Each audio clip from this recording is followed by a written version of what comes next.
Fluid mechanics unit का हमारा next topic है एप्लीकेशन ऑफ पास्कल्स लॉ, जिसमें पहली एप्लीकेशन है हाइड्रोलिक मशीन। ये एक ऐसी मशीन है जो एक लिफ्ट की तरह काम करती है, ठीक है। इसमें हम बहुत कम फोर्स अप्लाई करके बहुत ज़्यादा वेट को हम लिफ्ट कर सकते हैं, ठीक है। तो कैसे करेंगे ज़रा, इसका हम थोड़ा सा छोटी सी वर्किंग है इसकी। देखो ये एक्चुअली पास्कल्स लॉ की एक एप्लीकेशन है, यानी पास्कल्स लॉ पर बेस्ड है। पास्कल्स लॉ क्या कहता है कि अगर कहीं फ्लूइड, किसी कंटेनर में फ्लूइड भरा हुआ है तो उसके एक लेवल पर हर पॉइंट पर प्रेशर की वैल्यू सेम होगी, है ना। सेम लेवल पर प्रेशर सेम होता है, ठीक है।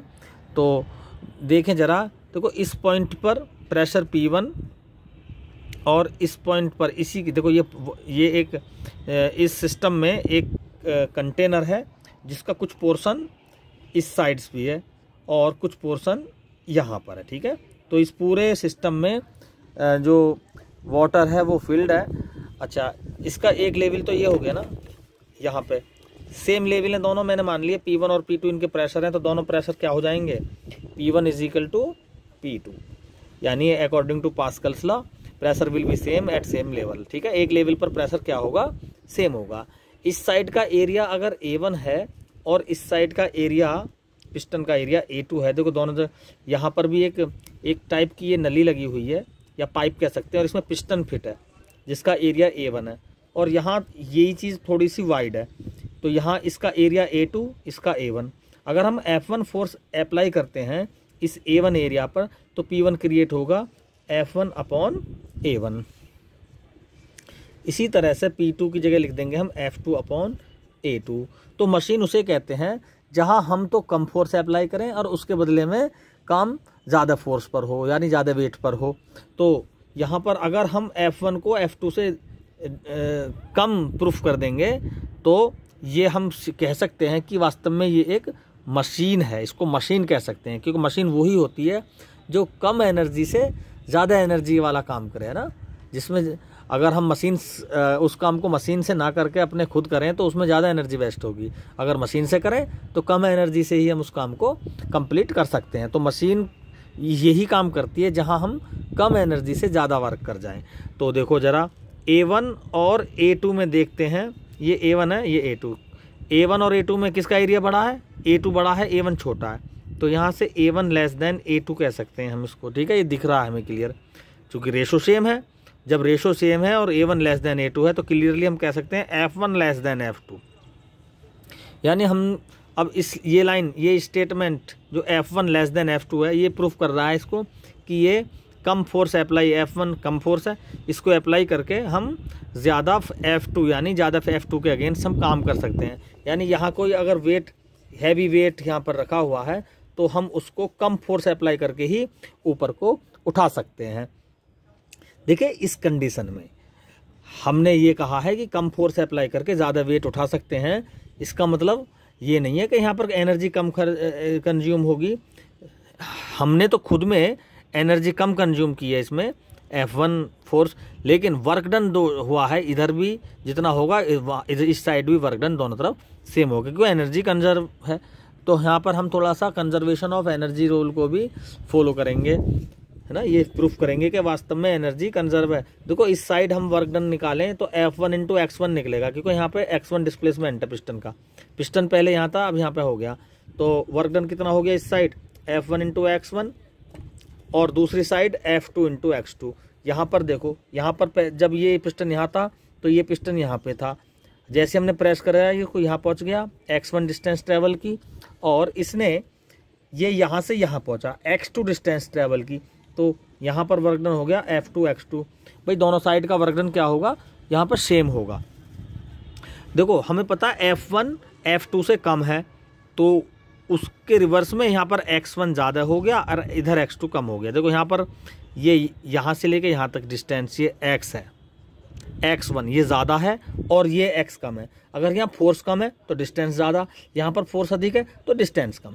यानी अगर पिस्टन यहाँ ज़्यादा ट्रैवल करेगा तो इस साइड उसकी जो डिस्प्लेसमेंट होगा पिस्टन का बहुत कम होगा, उसके बदले में वो वेट ज़्यादा लिफ्ट कर रहा है, क्लियर। तो ओवरऑल हम फोर्स कम अप्लाई करके ज़्यादा वेट लिफ्ट कर रहे हैं, लेकिन वर्क डन दोनों साइड इक्वल हो रहा है, यानी F1 x1 is equal to F2 x2। दोनों ही केसों में वर्क डन यहाँ पर सेम होगा, ठीक है। Work done means force into displacement, ठीक है। तो हम स्वयं में यहाँ पर एनर्जी, वर्क डन मीन्स सीधा सा एनर्जी से है, कंजर्वेशन ऑफ एनर्जी। तो यहाँ पर डिस्प्लेसमेंट ज़्यादा ट्रैवल हो रहा है, तो हम जो एनर्जी वेस्ट कर रहे हैं वो फोर्स में कम और डिस्प्लेसमेंट ट्रैवलिंग में ज़्यादा कर रहे हैं, ठीक है। और यहाँ पर जो एनर्जी अगर देखें, यही एनर्जी सीधी इधर को डिस्प्लेस होगी, ठीक है। जितनी एनर्जी हमने यहाँ पर कंज्यूम की इस साइड, वही एनर्जी ट्रांसफ़र होकर इधर को चली गई। उस एनर्जी ने क्या काम करा, फोर्स की वैल्यू ज़्यादा है तो उसने डिस्प्लेसमेंट को कम कर दिया, ठीक है। तो ओवरऑल जितनी एनर्जी हम इधर वेस्ट करेंगे, एनर्जी तो इधर ही होगी, लेकिन यहाँ पर वेट की वैल्यू ज़्यादा है, ठीक है। यहाँ पर फोर्स कम है तो यहाँ पर डिस्प्लेसमेंट अधिक, यहाँ पर फोर्स अधिक है तो डिस्प्लेसमेंट कम। सेम यही प्रोसेस कहाँ काम करता है, हाइड्रोलिक ब्रेक्स में, जो दूसरी एप्लीकेशन है हाइड्रोलिक ब्रेक्स। तो हाइड्रोलिक ब्रेक्स में भी देखो कुछ इस तरह से, ये व्हील है किसी व्हीकल का, तो इसका ब्रेक ड्रम, व्हील के जो व्हील के साइड में जो रिम होता है उसमें एक, वहाँ पर ब्रेक ड्रम एक पोर्शन होता है और उसके अंदर ब्रेक पैड होते हैं, ब्रेक पैड। और यहाँ से वही हाइड्रोलिक मशीन की तरह इस पर भी प्रोसेस होगा। यहाँ से जैसे हम प्रेस करेंगे पैर से वाटर को पिस्टन की हेल्प से, तो वाटर यहाँ आएगा और यहाँ पर ये दोनों साइड कुछ, एक फोर्स इस साइड को और एक फोर्स इस साइड को, यहाँ पर दोनों तरफ फोर्स अप्लाई होगा। ये यहाँ से जो हम फोर्स अप्लाई करेंगे F1, तो यहाँ पर वो F2 में कन्वर्ट हो जाएगा और इस ब्रेक पैड पर प्रेशर अप्लाई करेगा। जैसे ये ब्रेक पैड आगे की तरफ पुश होंगे अपनी अपनी तरफ, तो ये ब्रेक ड्रम से टकराएंगे और यहाँ पर एक फ्रिक्शन क्रिएट कर देंगे। किस किस के बीच में, friction force between break drum and brake pad. जब ब्रेक ड्रम और ब्रेक पैड के बीच में फ्रिक्शन क्रिएट होगा तो जो मूविंग ऑब्जेक्ट है उसकी स्पीड थोड़ी सी कम होगी, यानी वो रिटार्ड हो जाएगा ना, रिटार्डेशन डेवलप होगा और फाइनली वो व्हीकल रुक जाएगा। तो जिस प्रिंसिपल, यानी हम कम फोर्स अप्लाई करके यहाँ पर अच्छी खासी चलती घूमती हुई गाड़ी को रोक सकते हैं, यानी कम फोर्स अप्लाई करके यहाँ पर ज़्यादा फोर्स क्रिएट कर सकते हैं हम इसी प्रिंसिपल के अकॉर्डिंग। तो ये है हमारा हाइड्रोलिक ब्रेक्स, ठीक है। ये ब्रेक शू कहलाते हैं, ठीक है, जो इनको पुश करते हैं, इन्हें कहते हैं ब्रेक शू, ये पोर्शन, ठीक है। ये ब्रेक शू, ये ब्रेक ड्रम और ये ब्रेक पैड, ठीक।